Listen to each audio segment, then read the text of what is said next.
नमस्कार, मैं हूं प्रदीप विश्वकर्मा और आप देख रहे हैं आज का मुद्दा। आज के मुद्दे में हम बात करेंगे जीना होगा कोरोना के संग की।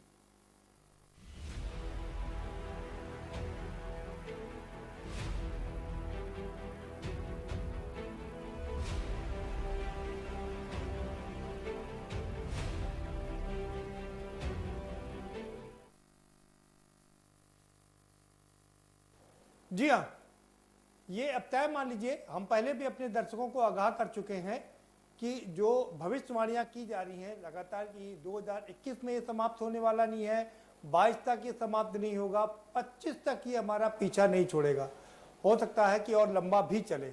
और इसके संग हमें जीने की आदत डाल लेनी चाहिए। जीना होगा हमें कोरोना के संग। और इस बात की आज फिर से तस्दीक कर दी एम्स के डॉक्टर गुलेरिया ने। एम्स के जो डायरेक्टर गुलेरिया ने कहा कि जून में उन्होंने थोड़ा और भविष्यवाणी की कि जून में अचानक से केसेस बहुत बढ़ जाएंगे और देश को मुश्किलों का सामना करना पड़ सकता है। ये एक बड़ी खबर है, डराने वाली खबर हो सकती है, लेकिन इसके जरिए हम लोगों को सावधान भी कर रहे हैं कि जून में केसेस काफ़ी बढ़ेंगे।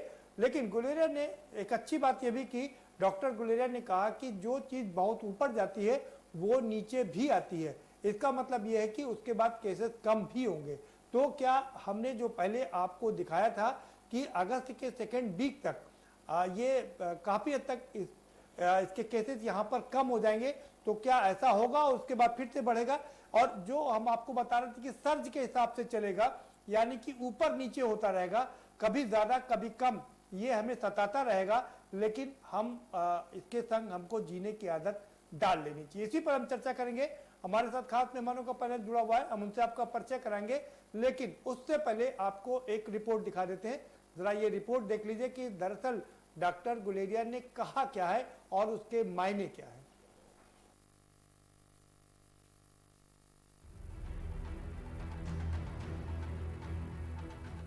देश में कोरोना वायरस के मामले लगातार बढ़ते जा रहे हैं।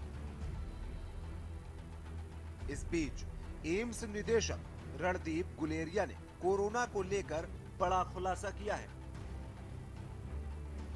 मार्च अप्रैल के बाद मई महीने में कोरोना अपना कहर ढा रहा है। ऐसे में एम्स निदेशक ने भविष्य को लेकर बड़ी भविष्यवाणी कर दी है। एम्स निदेशक रणदीप गुलेरिया के मुताबिक जून महीने में हिंदुस्तान में कोरोना अपने चरम पर होगा। जून के महीने में कोरोना वायरस के मामले सबसे ज्यादा होंगे। बता दें कि देश में कोरोना संकट को लेकर लॉकडाउन लगा हुआ है, जिसके चलते कोरोना के मामले कम सामने आए हैं। लेकिन जैसे जैसे जिलों में लॉकडाउन पर छूट बढ़ रही है, वैसे वैसे कोरोना के मामले भी बढ़ने लगे हैं। एम्स के डायरेक्टर रणदीप गुलेरिया के मुताबिक जिस तरीके से ट्रेंड दिख रहा है, कोरोना के केस जून में पीक पर होंगे। हालांकि ऐसा बिल्कुल नहीं है कि बीमारी एक बार में ही खत्म हो जाएगी। हमें कोरोना के साथ जीना होगा। धीरे धीरे कोरोना के मामले भी कम आएंगे। डॉक्टर गुलेरिया के मुताबिक देश को लॉकडाउन का फायदा मिला है।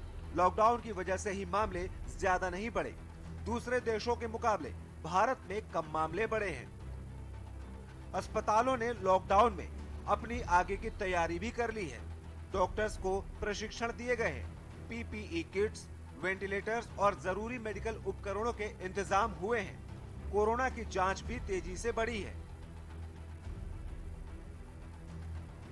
डॉक्टर गुलेरिया के अनुसार कब तक कोरोना के मामले चलेंगे, कितना लंबा ये चलेगा, ये अभी से नहीं कह सकते। लेकिन इतना जरूर है कि जब पीक पर कोई चीज पहुंचती है तो वहीं से वह डाउन होनी शुरू होती है। अब उम्मीद यही करते हैं कि जून में जब कोरोना के मामले पीक पर होंगे तो उसके बाद मामले धीरे धीरे डाउन होने शुरू होंगे। बता दें कि देश में हर रोज कोरोना वायरस के मरीजों का आंकड़ा बढ़ता ही जा रहा है। देश में अब तक 52,000 से ज्यादा कोरोना मरीजों की पुष्टि हो चुकी है। इसके साथ ही कोरोना वायरस के कारण होने वाली मौतों में भी इजाफा देखने को मिला है। देश में अब तक 1,783 लोगों की मौत कोरोना वायरस के कारण हो चुकी है। कोरोना का संकट अभी थमने वाला नहीं है। ऐसे में जरूरी है लोग सरकार के बनाए नियमों का पालन करें जब तक कि वैक्सीन और दवा बनकर तैयार नहीं हो जाती, क्योंकि मौजूदा वक्त में सोशल डिस्टेंसिंग ही कोरोना के खिलाफ एकमात्र हथियार है। स्पेशल डेस्क के न्यूज।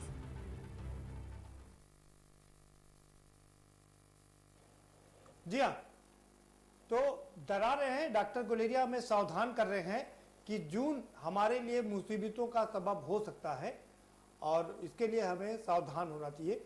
हम इस पर चर्चा करेंगे। हमारे साथ में खास मेहमानों का पैनल जुड़ रहा है। फिलहाल हमारे साथ में प्रोफेसर एपी टिक्कू साहब जुड़ चुके हैं, पूर्व डीन है मेडिकल कॉलेज केजीएमयू के। स्वागत है डॉक्टर साहब आपका। और अब से कुछ देर बाद कुछ और खास मेहमान हमसे जुड़ेंगे तो हम उनसे आपका परिचय जरूर कराएंगे। सीधा डॉक्टर साहब का रुख करते हैं। डॉक्टर साहब, डॉक्टर गुलेरिया की रिपोर्ट के आपके हिसाब से क्या कहती है? नमस्कार।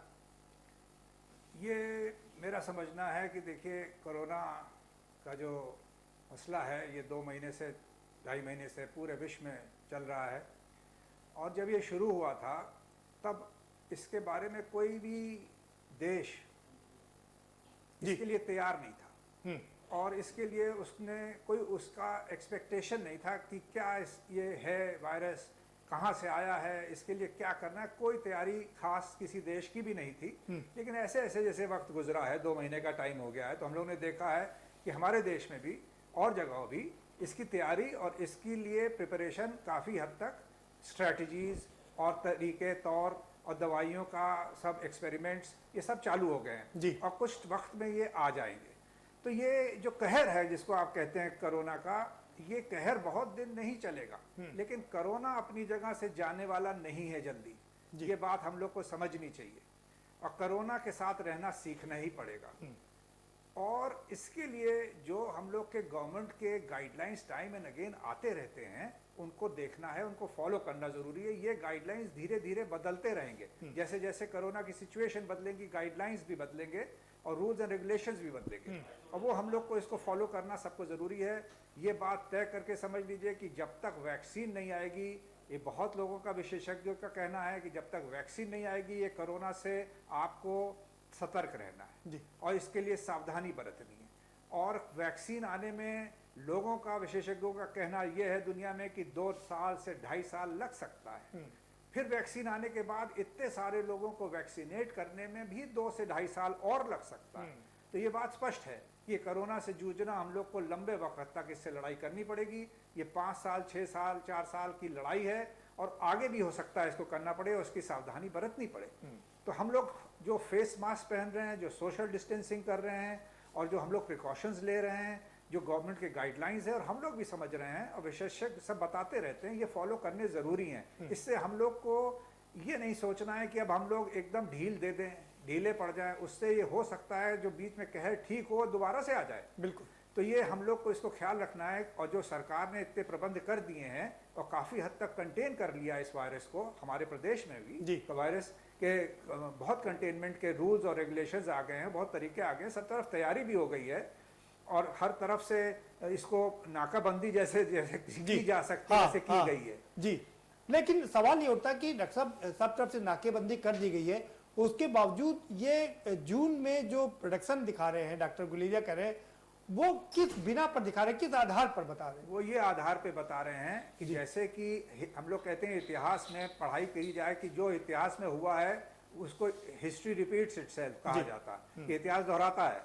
तो अगर आप अभी देखें 3 महीने 4 महीने पहले का इतिहास सिर्फ, तो जिन जिन देशों में ये कोरोना वायरस हुआ उसमें उन देशों में उसका क्या ट्रेंड रहा है जी, किस किस ट्रेंड से कैसे कैसे वो फैला, किस किस स्टेज में फैला, कितने वक्त में फैला है, उसके हिसाब से ही डॉक्टर साहब का शायद ये असेसमेंट है कि इस देश में आने वाले 1-8 महीने में ये और बढ़ेगा, उसके बाद फिर गिरेगा और कम होगा। इसका मतलब जो हमने एक स्टडी की पर चर्चा भी काफ़ी की थी, SUTD की एक स्टडी थी कि इसका ये जुलाई में कम होगा और 15 अगस्त तक करीब करीब ये यहाँ से अपना रोल बैक करना शुरू कर देगा। हम तो सबसे ये कहते हैं, हमारी आप लोग के चैनल के थ्रू भी लोगों से कहने का हमारा वो है संदेश कि इस पे ध्यान दें और इस पे फोकस रखें कि 2020 पार कर लें बगैर किसी इंसिडेंस के। जी। अगर 2020 आप 2020 निकाल लेते हैं, इस साल को निकाल लेते हैं बगैर किसी इंसिडेंस के, तो उसको अपनी एक कामयाबी समझिए। और ये दिसंबर तक इसको निकालने के लिए जो कुछ सावधानी बरतनी है, जो कुछ प्रिकॉशन लेना है वो लें, उस पर लापरवाही ना बरतें। बिल्कुल। 2020 निकल जाना एक कामयाबी ही है, बहुत बड़ी कामयाबी होगी। आपको क्या लगता है कि अभी तक हम लोग बचे रहे हैं? क्योंकि जो स्टडी एक दर्शा रही है कि अभी तक हमको उतना नुकसान नहीं उठाना पड़ा जितना हमको उठाना चाहिए था, मैं कह सकता हूं। क्योंकि एक जो स्टडी करी है उसके हिसाब से हमारे पास में कम से कम 4,30,000 लोग संक्रमित हो जाते अगर हम इस तरह का लॉकडाउन ना करते या दूसरे मेजरमेंट ना लेते, तो इतनी बड़ी संख्या हो जाती जो अभी तक नहीं है। ये तो बिल्कुल हम तो कहेंगे ये कामयाबी है हमारे देश में। सरकार हमारे देश में पहले से इन्होंने सतर्कता बरती है, सावधानी बरती है, अपने प्लान्स को इम्प्लीमेंट किया है। और देखिए जब यहाँ लॉकडाउन एक्चुअली शुरू हुआ तो बहुत कम केसेस थे लॉकडाउन के शुरू होने पे। बाकी जो बाहर के कुछ और देश हैं उन्होंने लापरवाही इन द सेंस कि उन्होंने थोड़ी ढील बरती, उन्होंने लॉकडाउन में देर करी, तो उनके यहाँ हम लोगों के मरने नहीं, कुछ लोगों ने तो लॉकडाउन किया नहीं। जैसे ब्राजील के प्रेसिडेंट ने तो कह दिया हमको कल मरना है, तुम आज मर जाए। जी। और क्या आज उनके देश की हालत देखिए क्या हो रही है। देखिए वहाँ के लोग ये इस बात को कहने का वो करते हैं कोशिश जी कि इसमें मरने वालों की जो परसेंटेज है वो करीब 3 से 4% है। जी। वो उनका कहना यह है कि अगर 100 आदमी के हुआ तो 96% आदमी उसमें ठीक हो जाएगा अपने आप या दवाई से, और 4% मरेगा। तो कहते हैं इसमें तो कोई ऐसी बड़ी बात नहीं है। इस तरह कह के उन्होंने पब्लिक को बहका भी दिया जी। और पब्लिक थोड़ी लापरवाही हो गई और सरकारें भी लापरवाह हो गई, जिससे कि उनके यहाँ बहुत ज्यादा इसका प्रकोप रहा है जी। लेकिन हमारे यहाँ सावधानी बरती गई और उस हिसाब से हम लोग उनसे बहुत बेहतर रहे बचने में। हमारे एक और जो स्टडी करती है, एक और जो रिसर्च है, उसके हिसाब से आरओ रेट हमारे यहाँ काफी कम है, यानी कि रिप्रोडक्शन रेट हमारे यहाँ अभी तक कम है। पहले 2.56 था और अब घट करके ये 1.16 आ गया है। क्या कहेंगे इसको लेकर के? नहीं, ये तो देखिए ऐसा है कि ये जैसे डॉक्टर साहब ने वहाँ भी कहा है कि ये अभी पैंडेमिक यहाँ पर ये ना सोचा जाए कि ये घट गया है जी। ये इसकी तादाद अभी भी तक रोज बढ़ रही है, हम लोग देख रहे हैं, और अभी कुछ दिन के लिए बढ़ेगी। इसके लिए हम लोग मेंटली और फिजिकली और हर तरह से तैयार रहें और इस पर सावधानी बरतें। ये जुलाई अगस्त के बाद से घटनी शुरू होगी जिसकी उम्मीद है जी। और जरूर घटेगी, क्योंकि ये हमेशा ऐसे नहीं रहेगा इसका पैंडेमिक, और घटेगा। और उसके बाद ये दिसंबर तक जाके नॉर्मलाइज कुछ होगा इस हद तक कि आदमी अपने नॉर्मल रूटीन में आ सके, जो इसके लिए लंबा टाइम अभी चाहिए। तो ये इसको सब सावधानी बरते, उसी नहीं तो ये फिर से हो सकता है एक बार बढ़ जाए। अगर ये दोबारा बढ़ गया तो इसको संभालना बहुत मुश्किल होगा। बिल्कुल। एक अब रिप्रोडक्शन की हम बात करते हैं, आरओ की हम बात कर रहे थे, तो जैसे सिंपल लैंग्वेज में हम बात करें कि अभी तक जो उसका मौत का आंकड़ा या संक्रमित करने की जो संख्या थी वो 2.56 थी, लेकिन ये घट करके करीब करीब 1 पर आ गई है। लेकिन डॉक्टरों का मानना है और विशेषज्ञों का मानना है ये अभी भी ज्यादा है। क्या कहेंगे? नहीं, ये तो ठीक है, आंकड़े बता रहे हैं कि वो घट के आ गई है, लेकिन डॉक्टरों का मानना यह है कि इसको और भी कम होना चाहिए जी। और इसके लिए कोशिश की जा रही है। अब देखिए जैसे कि मैंने कहा कि दुनिया इसके लिए प्रिपेयर्ड नहीं थी। अब हर चीज़ की कमी थी, इसकी जानकारी की भी कमी थी, इसके डेटा की कमी थी, इसके लिए जो इक्विपमेंट है उसकी कमी थी, दवाई तो अभी भी नहीं। तो ये सब चीज़ें जो धीरे धीरे आ रही हैं उससे ये सब चीज़ घटेगी और इसको अल्टीमेटली कंट्रोल करके ये जंग जो है हम लोग जीत लेंगे। इसके लिए मुझे कोई भी संदेह नहीं। चल, ये आपने अच्छी बात की है कि ये जंग हम जीत लेंगे, जीत जाएंगे हम। और डॉक्टर साहब अगर हैं संग तो ये एक अच्छी बात है। आप रहिए हमारे साथ में। हमारे साथ में एक और खास मेहमान जुड़ चुके हैं, उनसे भी हम आपका परिचय करा देते हैं। जनार्दन मिश्रा जुड़ चुके हैं, वरिष्ठ पत्रकार हैं। स्वागत है आपका जनार्दन जी। और सीधे आप ही का रुख करेंगे। डॉक्टर गुलेरिया एम्स के डायरेक्टर ने कहा है कि जून में ये अपना पूरा कहर बरपाएगा और आंकड़े बहुत तेजी से आगे बढ़ेंगे। प्रदीप जी, जो अभी रिपोर्ट्स आ रही हैं, जो विशेषज्ञ और एक्सपर्ट जो इस तरह से बातें कर रहे हैं, अभी भी थमने की कहीं भी गुंजाइश नहीं दिखती है। हमें जो भी लॉकडाउन की और जो हमें अपने सोशल डिस्टेंसिंग है, जो भी प्रिकॉशंस बरतने हैं, उसे एक लंबे समय तक बरतना है। और जो वैज्ञानिक इस पे काम कर रहे हैं उनका कहना है कि 2022 तक ये चीज़ को हमें अभी मेंटेन रखना है, क्योंकि ये जो वायरस है वो अपने आप में भी शायद कुछ चेंजेस लेके आ रहा है, जिससे वो चीज़ों को पढ़ने में, उसको काउंटर करने में वैज्ञानिकों को दिक्कत हो रही है। कई जगह से आपने सुना कि वैक्सीन बनने की भी दावे किए गए हैं, लेकिन अभी तक जो मास प्रोडक्शन जो वैक्सीन का है वो इस तरह से शुरू नहीं हुआ है। तो अभी इतना जल्दी ये नहीं सोचना चाहिए कि हम इससे जीत पाए हैं। अभी जून में और आगे भी मामले बढ़ सकते हैं, और ये चीज़ें हम लोग को अब जो जहाँ तक हम अभी तक हमने जो संयम रखा है, जो चीज़ें रखी हैं, उसी को फॉलो करते हुए अभी बचाना है। क्योंकि जैसे सिंगापुर में हुआ, उन्होंने एक बार कंट्रोल कर लिया चीज़ों को, लॉकडाउन को रिमूव कर दिया, उसके बाद वो चीज़ बीमारी वहाँ पे वापस आ गई और वो इतना भयावह रूप ले गई, पूरा देश पूरा विश्व इस चीज़ का गवाह है। तो ये चीज़ें अभी धीरे धीरे सुधरेंगी। और जो राहत वाली बात मुझे दिखती है प्रदीप जी, कि हमारा जो उससे लड़ने का रेट है, जो रिकवरी रेट है, वो काफ़ी अच्छा है। हाँ। कुछ लोग जो 51% जो अभी कुछ रिपोर्ट्स आई थी उसमें था कि लगभग आधे लोग ठीक होकर वापस घर पहुंच रहे हैं। तो ये एक अच्छी चीज़ है कि हमारा जो भारतीयों का इम्यून सिस्टम है वो इस काबिल धीरे धीरे बन रहा है कि हम उससे फाइट बैक कर सकें। लेकिन फिर भी हमें सारे एहतियात अभी बरतने पड़ेंगे। बिल्कुल, लेकिन आप डॉक्टर गुलेरिया साहब ने जो कहा है कि जून में अचानक से केसेस बढ़ेंगे, क्या लगता है कि क्यों, इसके पीछे क्या उनकी आइडियोलॉजी होगी, क्या सोच है, क्या रिसर्च है? प्रदीप जी, अभी अचानक जैसा कुछ नहीं है। आप देख रहे हैं कि जैसे 5000 केस पकड़ने में हम लोगों को एक अच्छा खासा टाइम लगा, 20 दिन से ज्यादा लगा, और जो लास्ट एक हफ्ते में ही हमारे मतलब करीब लगभग डबल केसेस हो गए। तो ये धीरे धीरे इस तरह से बढ़ता रहेगा, क्योंकि जो भी संक्रमित है वो 15 दिन 20 दिन के बाद जिन पे वायरस वो अपना असर दिखाता है, तो धीरे धीरे ये चीजें सामने आती हैं। और अभी जब वापस से लॉकडाउन खोला गया है तो लोग वापस मिलेंगे, कहीं कोई किसी में हिडन एसिम्प्टोमेटिक जो लक्षण थे वो किसी में उभर सकते हैं, तो वो चीजें अभी बाहर सामने आती रहेंगी। तो अचानक से एकदम स्प्रेड आउट कुछ नहीं होने वाला है, धीरे धीरे करके मामले बढ़ सकते हैं अगर हम लोगों ने एहतियात नहीं बरता और हम लोगों ने बिल्कुल इसको कैजुअली ले लिया तो गलत परिणाम देखने को मिल सकते हैं। ठीक, क्या आपने सिंगापुर का उदाहरण दिया, और हम बात कर लेते हैं चाइना की, जहां से इसकी शुरुआत हुई, वुहान की। 76 दिन के लॉकडाउन के बाद उन्होंने जब खोला तो फिर से एसिम्प्टोमेटिक केस सामने आने लगे।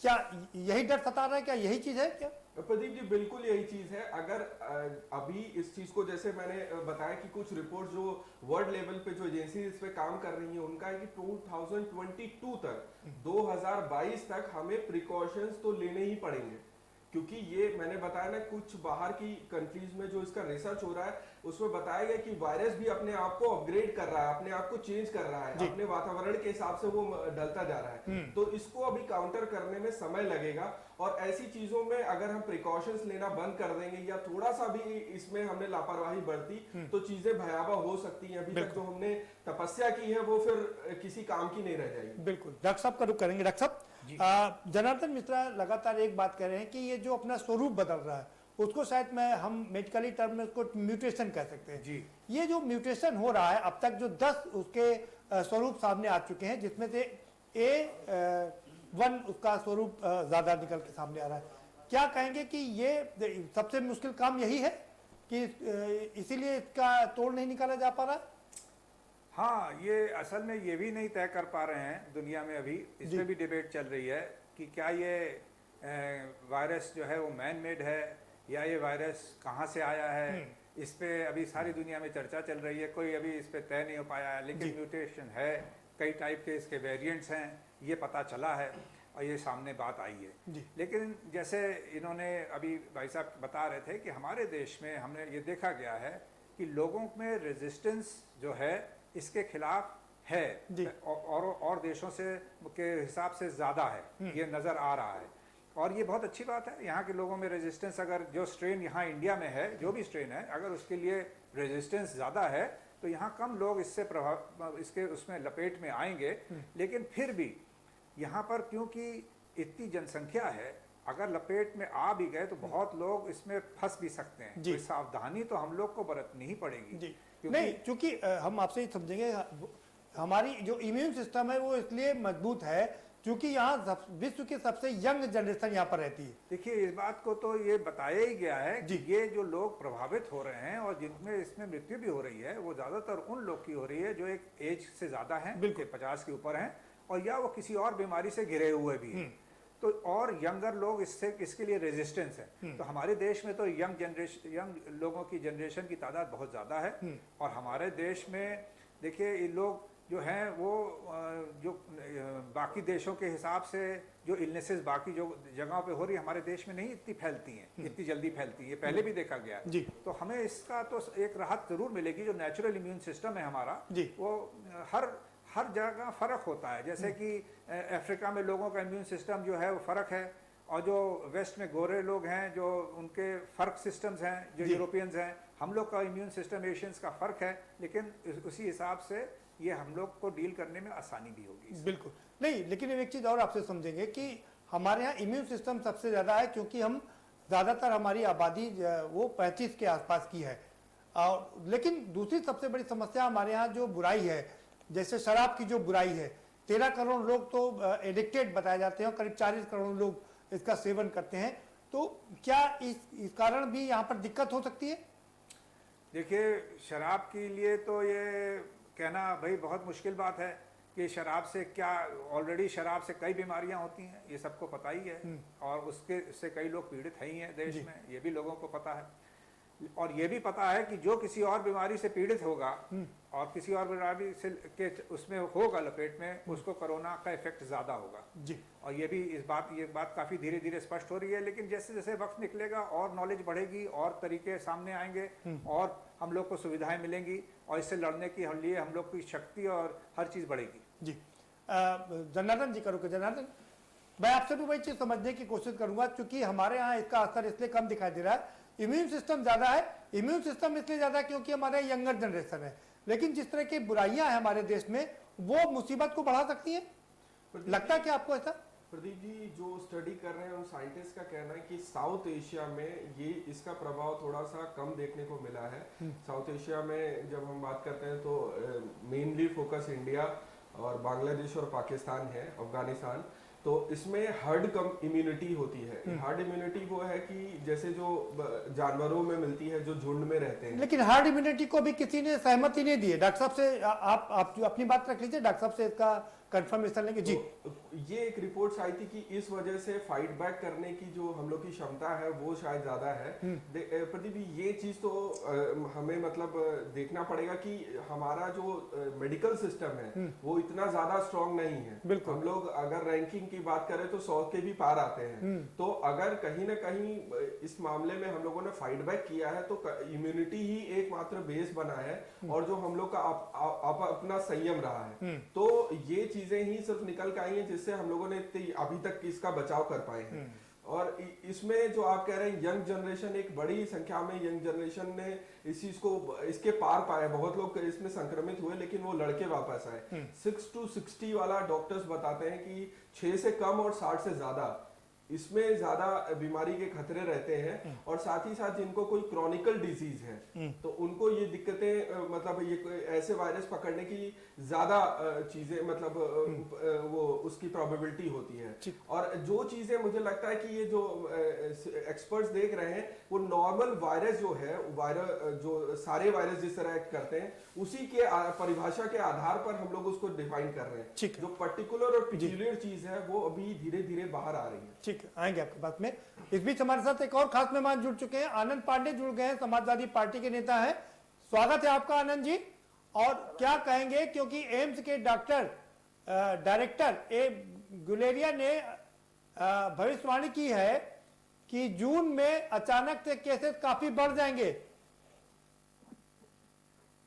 डॉक्टर साहब सही कह रहे हैं कि अब केसेस ज्यादा बढ़ने हैं, क्योंकि अभी तक का जितना भी ये आप समझ लीजिए कि अभी लॉकडाउन का पालन कराया गया है, इन 42 दिनों में जनता ने धैर्य पूर्वक से पालन किया।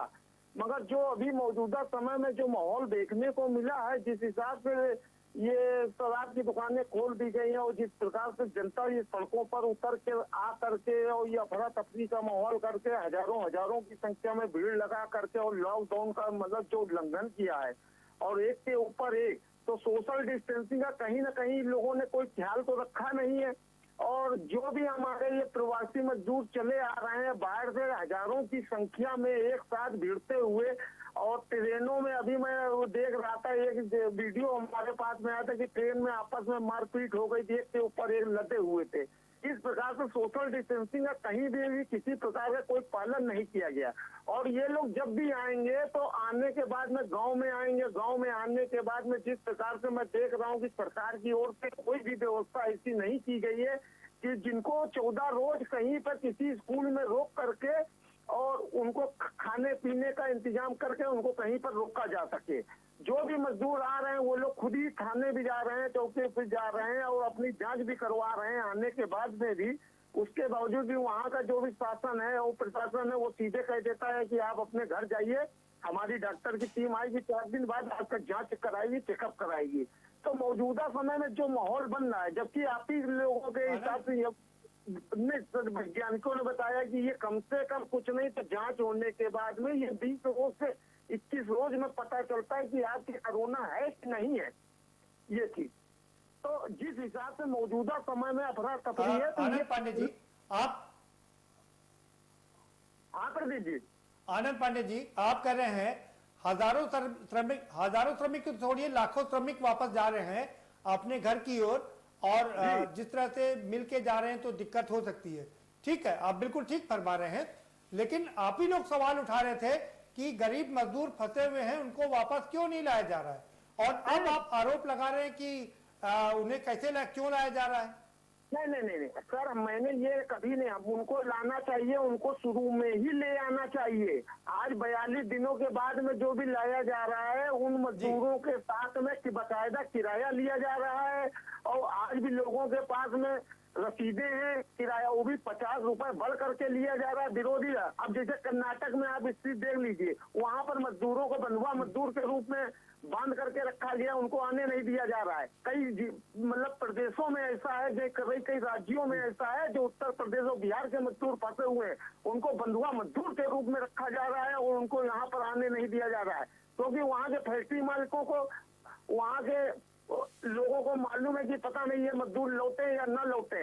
अभी लॉकडाउन खुल जाए जिस प्रकार से सरकार ने आदेश दे दिया है कि फैक्ट्रियां खुल जाएंगी, वो खुल जाए। अब फैक्ट्री मालिकों ने अभी तक का उनका कोई 42 दिनों का वेतन नहीं दिया, कहीं रहने का इंतजाम नहीं किया, कहीं न सरकार ने किया न कहीं कोई खाने का इंतजाम। ठीक है आनंद पांडे जी आएंगे आपके पास दोबारा से, जी दोबारा से आएंगे। डॉक्टर साहब आप कुछ कहना चाह रहे थे? जी डॉक्टर साहब आप कुछ कहना चाह रहे थे, आप अपनी बात। हाँ डॉक्टर साहब। मैं जी हाँ, मैं ये कह रहा था कि इस मसले में कि देखिए ये जंग जो है ये एक अदृश्य शत्रु के खिलाफ है और ये जो है ये जंग बड़ी लंबी जंग है। एक हम लोग कहते हैं जैसे कि 100 दिन की एक लिमिट होती है ह्यूमन उसकी माइंड की, एक तरह से कि अगर आप उसको 100 दिन तक खाली रखें, बंद रखें, उसको उसमें रखें तो उससे ज़्यादा शायद उसको रोक पाना मुश्किल होता है।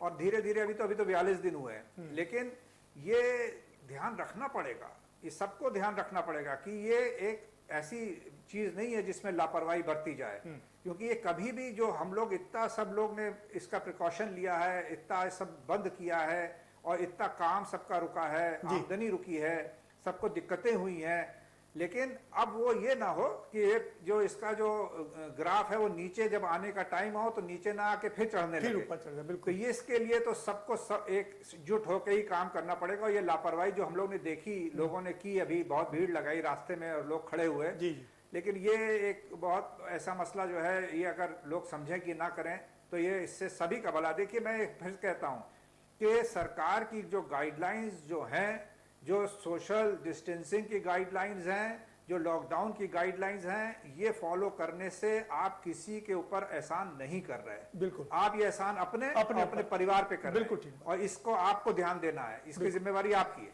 बिल्कुल आएंगे डॉक्टर साहब, दोबारा से आपका रुख करेंगे, लेकिन उससे पहले एक छोटा सा ब्रेक ले लेते हैं। ब्रेक लेंगे और ब्रेक के पार आएंगे तो जनार्दन का भी रुख करेंगे, क्योंकि मुश्किल ये है जो मजदूर वापस आ रहे हैं, जो फंसे हुए मजदूर हैं, उनके लिए मुश्किल ये है कि वो जान बचाएं कि जहान बचाएं।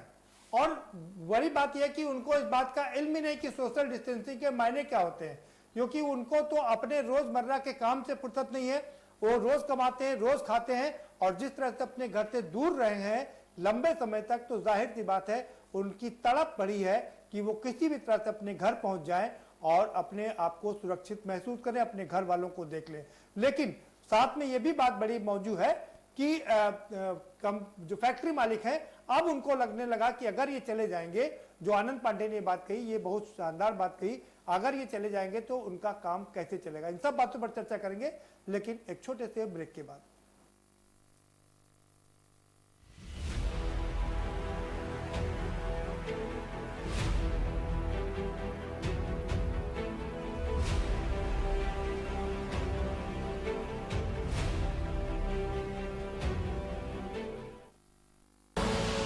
आप देख रहे हैं के न्यूज, खबरों का सारथी।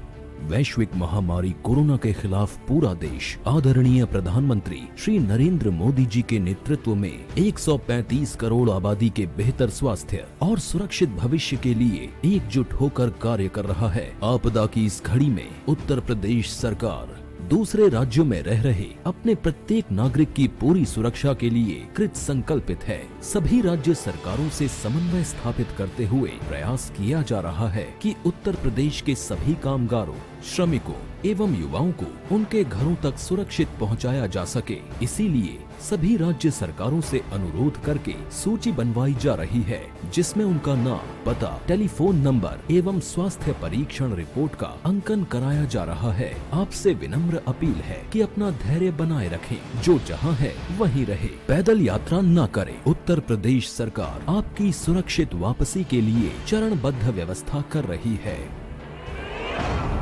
कोरोना हारेगा, भारत जीतेगा। Mount Litra Z School, Unnao, #1 in academics, #1 in sports, best teachers, best result, smart classroom, best transport facility, world class infrastructure के साथ Mount Litra Z School, Unnao। Cable operators जो पहुंचाते हैं आप तक हमारी हर बात, सजगता और समझदारी जिनकी है पहचान, जो है कोरोना योद्धा, जो है जिम्मेदार। इन कोरोना योद्धाओं को के न्यूज का सलाम। आप हैं तो हम हैं, आपके बिना हम कुछ नहीं। देश भर के केबल ऑपरेटर्स कोरोना योद्धाओं का के न्यूज की तरफ से हार्दिक अभिनंदन। आप देख रहे हैं के न्यूज, खबरों का सारथी।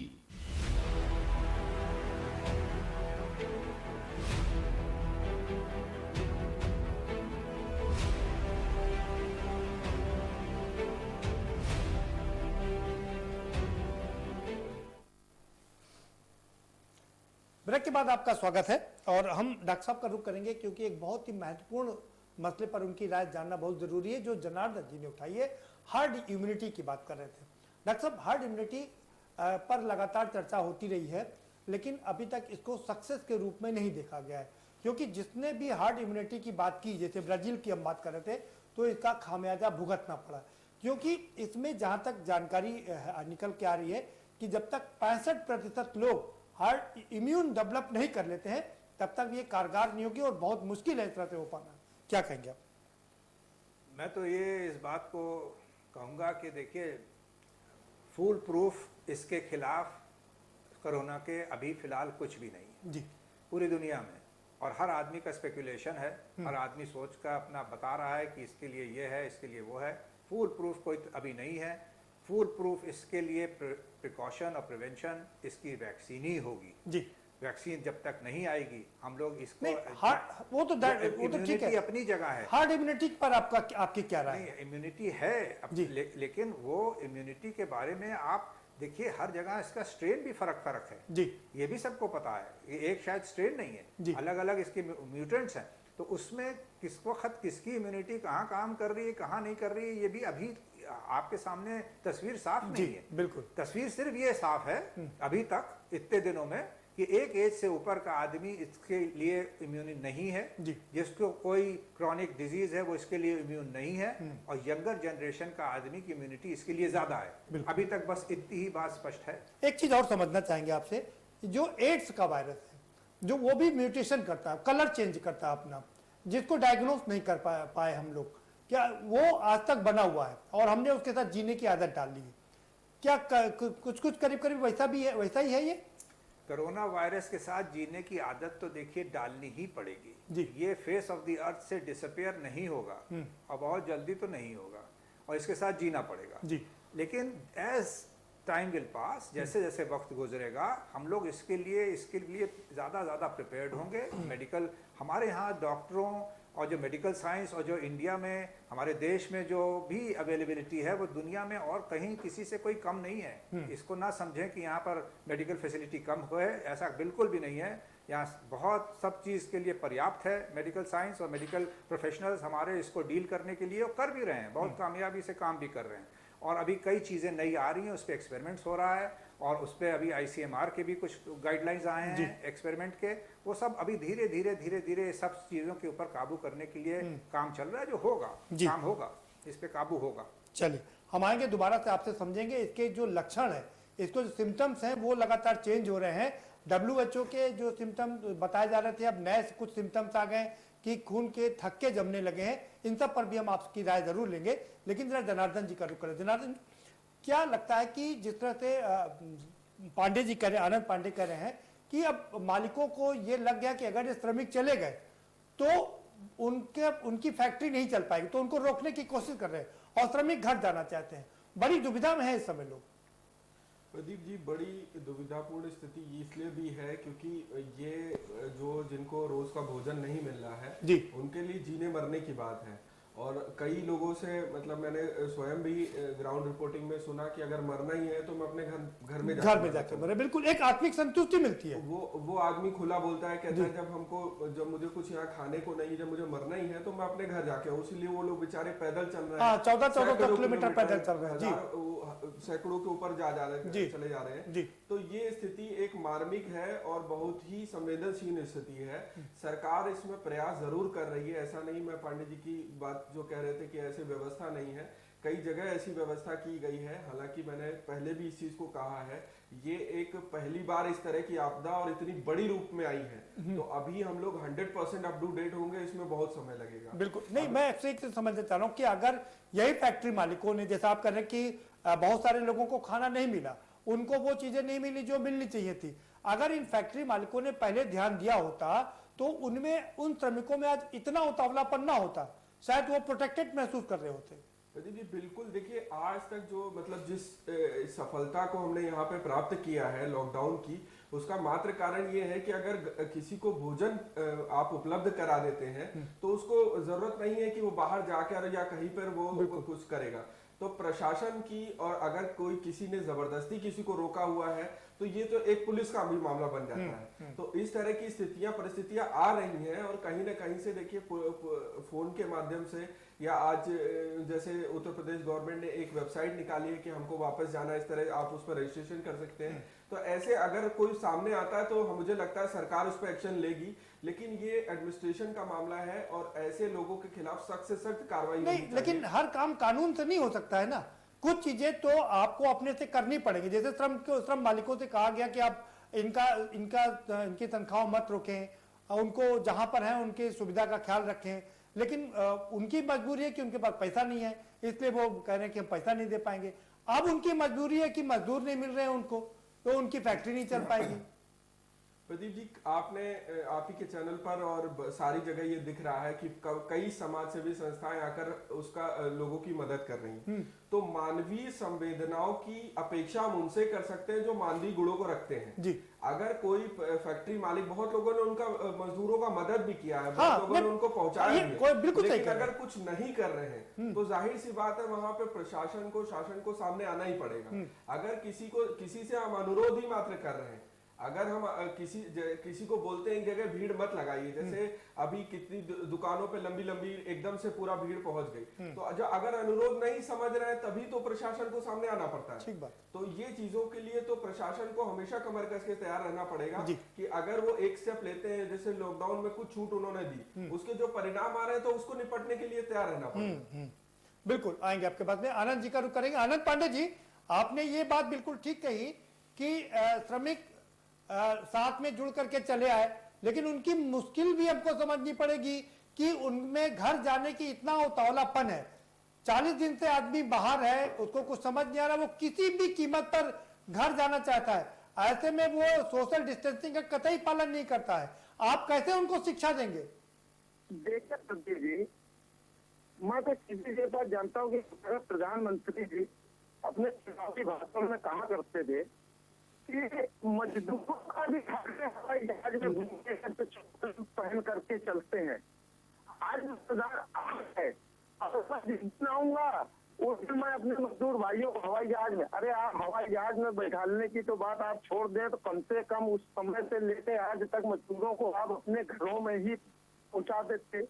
आज देश के अंदर वो हाल हो चुका है कि लोग अपने घरों में सब्जी लेने जा रहे हैं, आलू लेने जा रहे हैं। अभी गाँव के अंदर एक हाल बेचारा अपने घर में अपनी बहन को आटा देने जा रहे हैं, वहाँ पुलिस वालों ने दौड़ा लिया, उसने पुल के ऊपर से छलांग लगा दी। आनंद पांडे जी, अगर उस समय उन श्रमिकों को ना रोक लिया जाता तो आज मई में ही बहुत ही भयावह स्थिति होती। ये लॉकडाउन का ही नतीजा है कि हम इस सुखद स्थिति में हैं। आप रोक कहाँ पाए, आप रोक कहाँ पाए? कई बार बॉम्बे के अंदर भीड़, गुजरात के अंदर मजदूर सड़कों पर निकल करके पूरे हजूम से उसने दर्शन किया है। उसने कई जगह दिल्ली के अंदर एक साथ में इकट्ठा हो गया, लोगों ने अपने पैदल ही पलाश 200 2,000 किलोमीटर लोग चले आए। आज मैं जिस जगह पर बैठा हूँ लोगों को बता दे रहा हूँ, आज के दिन बेचारे 5 लोग केवल आए। तो हमने भाई कैसे आए, कहें 250 किलोमीटर हम पैदल चले, फिर उसके बाद में 3-3 हजार रुपए ट्रक में दे करके आए। तो आज भी लोग चले आ रहे हैं। तो ऐसा नहीं है, आज भी लोग पलायन कर रहे हैं। लोग आज जिस प्रकार से पार है, कोई साइकिलों से चला आ रहा है, कोई पैदल ही चला आ रहा है। सरकार अभी तक तो ये खोखले बातें कर रही है, झूठे अपने दिखा रही है कि कितने करके आ रहे हैं, कितने क्या करके आ रहे हैं। अभी सही ढंग सरकार को कोसने की जगह आप लोगों को सजेशन देना चाहिए, आपको भी आगे बढ़ के मदद करनी चाहिए। आप लोगों ने क्या कोई मदद किया, कोई ऐसा अपना नंबर फ्लैश कराया कि अगर किसी को कोई दिक्कत हो तो आप हमसे संपर्क करें क्या? जी 42 दिन हम लोग सड़कों पर निकल के समाज की सेवा में तस्वीर है, पूरा देश लगा रहा है। हम अपनी ही बात नहीं कर रहे हैं, पर पूरे देश की बात कर रहे हैं।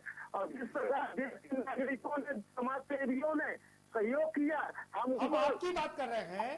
क्या आपकी पार्टी ने अभी तक कोई एक नंबर फ्लैश कराया कि जो लोग घर वापस जाना चाह रहे हैं उनकी हम मदद करेंगे? इस नंबर पर आप कंप्लेन करिए, इस नंबर पर आप संपर्क करिए। देखिए, हमारी पार्टी का जो नेता जी ने कहा, जिस प्रकार से हो सके, जो जहाँ पे जैसे हो, जिस प्रकार से मदद कर सकता हो, हमारा समाजवादी पार्टी का एक कार्यकर्ता मदद करेगा। समाजवादी पार्टी का पूरा प्रदेश में कार्यकर्ता आज भी लगा हुआ है। जो भी कोई लोगों ने चलवाई, वो चलवाई, विधायक हो चाहे हमारे जिला अध्यक्ष रहे हो, चाहे हमारा विधानसभा अध्यक्ष रहा हो, हर वार्ड स्तर पे हमारे यहाँ पर मीटिंग हो करके आज भी कार्यक्रम चल रहा है। मगर जिस प्रकार से इन्होंने ठेका खुलवाया, तब्दील हो गया, तो जो भी इतने समाज सेवी ऐसे हैं कि जिन्होंने अपनी रसोइयाँ बंद कर दी। आज गरीब, जो जरूरतमंद गरीब है, आज वो हो चुका है उन अधिकारों से, आज वो मुंह काटने को बैठा हुआ है। तो जब सरकार को इतने है, आज सरकार ने करा क्या है, गरीबों के लिए क्या कर दिया? सरकार ने तो केवल मांगना छोड़ करके दूसरा कोई काम करा तो केवल समाज सेवियों ने किया है, ने चंदा दिया है। आज सरकार बताएगी कहाँ जितना चंदा है आपके पास कहाँ गया, किस मजदूर लग दिया, तो क्या सरकार बताएगी? बता रहे हैं, सरकार बता रही कि पूरे विश्व की मदद किया है, पूरे विश्व में उसने मदद किया। सारे सार्क देशों से लेकर के, एशिया के देशों से लेकर के विश्व के तमाम देशों में अपनी दवाइयां पहुंचाई हैं, अपने एक्सपर्ट की टीम भेजी है। आप कह रहे सरकार ने कुछ किया नहीं है। बड़ा दुर्भाग्य की बात है, पूरे विश्व की ठेकेदारी आप ले रहे हैं। आज भी हमारे हिंदुस्तान के हॉस्पिटलों में कई ढंग से डॉक्टरों को फिर तक नहीं पहुंचाई गई है। जो भी कोरोना के मरीज होते हैं, कोरोना के मरीज कायदे पे हॉस्पिटलों में आप देख लीजिएगा करके, उत्तर प्रदेश में कितने बेड बने हुए हैं जो कि जी। अरे पहले एक भी किट नहीं थी, यहाँ पर लाखों की संख्या में किट आ गई है, सरकार का कहना है। और कोविड हॉस्पिटल नहीं थे, तो हजारों की संख्या में कोविड हॉस्पिटल खोल दिए गए हैं। आपको वो चीज नहीं देख रहे क्या आप लोग? आप लोग सर मीडिया के हैं, पत्रकार हैं, क्यों नहीं आप अपने कैमरों हॉस्पिटल में ले जाकर आप पता कर सकते हैं कि जाके कि कितने बेड उपलब्ध हैं, कितने वो उपलब्ध है। ठीक है आएंगे, उपलब्ध है। आनंद पांडे जी आएंगे, दोबारा से आपका रुख करेंगे, डॉक्टर साहब का रुख करते हैं। डॉक्टर साहब आप कुछ कहना चाह रहे थे? मैं ये कह रहा था कि जैसा आपने कहा कि जो सरकार ने प्रोविजन किए हैं इसके लिए जी, उसमें बहुत सी चीज़ें ऐसे ऐसे टाइम निकलता जा रहा है, सरकार कुछ ना कुछ नया और अच्छा लाती जा रही है, ऐसी बात नहीं है। पब्लिक के लिए भी सुविधा कर रही है। और उसने जैसे कि मैं बताऊं आपको, जो नए बच्चे होते हैं न्यूबॉर्न, उनकी वैक्सीनेशन के प्रोग्राम्स थे, और ये सब चीज़ें, कोई चीज़ अब रुकी नहीं है, सब चीज़ चालू है।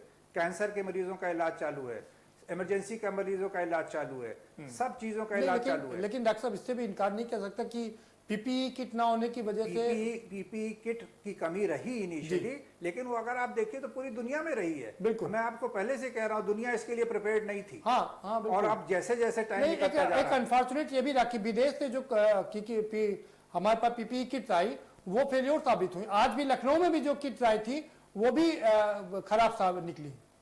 हाँ, ये भी बात है, क्योंकि इस वक्त ऐसा लोगों में, हरियाणा ने वापस कर दिया, दिल्ली ने वापस कर दिया, यूपी ने भी वापस कर दिया भाई, और तो बाकी प्रदेशों की तो बात छोड़ दीजिए। लेकिन बाकी अभी ऐसा नहीं है। देखिए, जैसे अभी वक्त निकलने दीजिए, मैं फिक्र कह रहा हूँ कि अभी जितनी सुविधा मिल रही है या आपको, वो कम नहीं है, बिल्कुल, और इससे अभी धीरे धीरे बढ़ेगी। और क्योंकि इसके लिए सरकार और प्रिपेयर होती जा रही है, क्योंकि समय मिल गया है ना हमको, 40 दिन के लॉकडाउन में हमें पर्याप्त समय मिल गया। डॉक्टर्स भी प्रिपेयर होते जा रहे हैं, और उसके इंतजाम अस्पतालों में, मेडिकल कॉलेज में भी सारा इंतजाम बढ़ता जा रहा है रोज की रोज।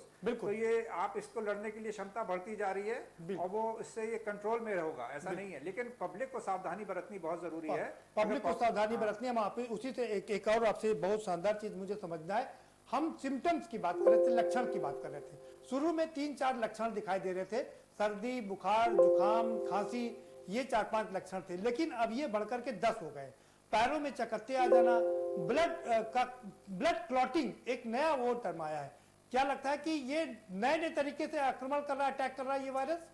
देखिए, मैं बताऊं आपको, जो आप कह रहे हैं वो ठीक है कि सिम्टम्स और साइंस डिफरेंट होते जा रहे हैं थोड़े थोड़े, लेकिन जो बेसिक साइन और सिम्टम है वो वही है मेजॉरिटी ऑफ पेशेंट्स में। वो सब में ये साइंस नहीं आ रहे हैं जो आप कह रहे हैं, वो है कुछ लोगों में आ रहे हैं, लेकिन मेजॉरिटी में वही साइंस ऑफ सिम्टम है जिससे कि बीमारी शुरू हुई है, और उसी का ख्याल करना है। कहीं मतलब हमको जो मेन A1A है उसी पर फोकस करना है। जी जी जी। लेकिन बाद में थोड़ा बहुत तो चेंजेस आएंगे ही, और उसमें क्योंकि वायरस जो है वो भी किस आदमी पे किस तरह से ढंग से काम कर रहा है। एक शरीर है, सबका अपना अपना ढंग है, उसको शरीर को उसको डील करने के लिए सबकी हीलिंग कैपेसिटी फर्क है, सब शरीर की इम्यूनिटी फर्क है, सबका रिस्पॉन्स फर्क है। तो उसी हिसाब से साइंस ऑफ सिम्टम्स भी धीरे धीरे फर्क होते हैं, लेकिन बेसिक साइंस ऑफ सिम्टम वही हैं जो कॉमन फ्लू के थे, और वो ज्यादातर लोगों में वही होंगे। ठीक, जनार्दन जी का रुक। जनार्दन जी, ये जो लोगों को वापस लाया जा रहा है, श्रमिकों को वापस लाना मजबूरी है, इसलिए मजबूरी है क्योंकि बेचारे परेशान है 40 दिन से, और कब तक वो वहां पर रहेंगे, ये तो मजबूरी, वापस लाना ही पड़ेगा।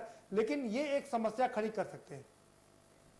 हाँ प्रदीप जी, लेकिन इसके लिए सरकार ने तैयारी कर रखी है। जैसी अभी तक सूचनाएं मिली हैं कि जिनको भी उनके गांव तक पहुंचाया जा रहा है, तो गांव के बाहर ही एक क्वारंटाइन सेंटर बनाया गया है, जिसमें 14 दिन तक उनको रखा जाएगा, और सिम्टम ना होने के बाद उनको वापस घर जाना पड़ेगा।